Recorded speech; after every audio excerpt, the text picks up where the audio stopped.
Апрель окуясына 16 жыл. Бүгүн Манас шаарындагы Эркиндик аянтында 7 апрель элдик революция күнү эскерилди. Иш-чаранын башында 2010 жылдын 7 апрелинде болуп өткөн тарыхый окуялар эскерилип, курман болгон жарандардын элесине гүл коюлду.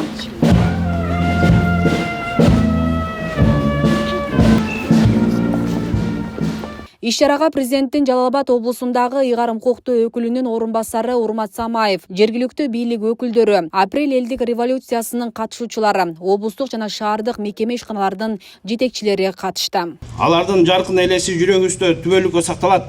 Ушул мүмкүнчүлүктөн пайдаланып, курман болгон мекендештерибиздин жакындарына терең кайгыруу менен көңүл айтабыз.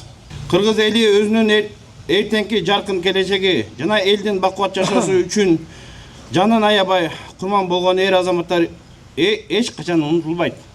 Бул күн адилеттик, эркиндик жана элдин келечеги үчүн өз өмүрүн аябаган мекендештерибиздин эскерген ыйык күн. 2010 жылдын 7 апрелде Кыргыз элинин оор сыноодон өтүп, мамлекеттүүлүктүн тагдырын чечкен бурулуш канчалаган жигиттер өз өмүрүн курмандыкка чалып, канчалаган үй бүлөлөр жакындарынан айрылды. Биз бүгүн ошол азаматтардын эркиндигин терең урмат менен эскеребиз. Алардын эркиндиги биздин эркин жашообуздун негизи.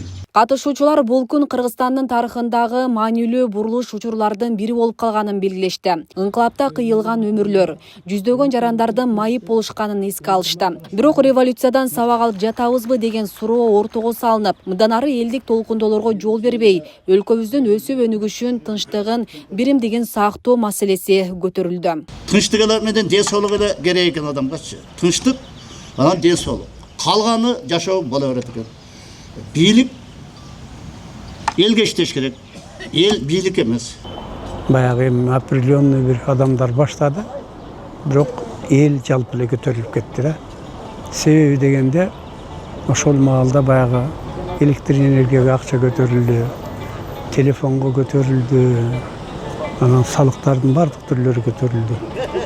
Анан эми бу жерде баягы кландык режим деп ошого дагы элдер кыжырланып, ушул революция башталып кетти да.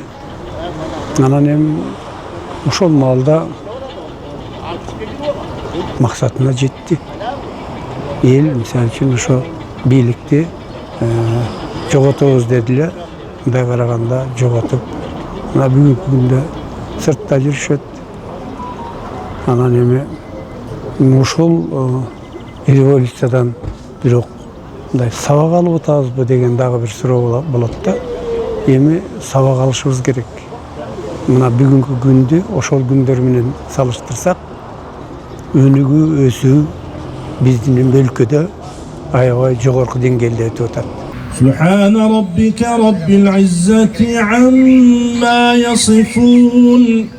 Иш-чаранын алкагында курман болгондордун элесине багышталып Куран окулду.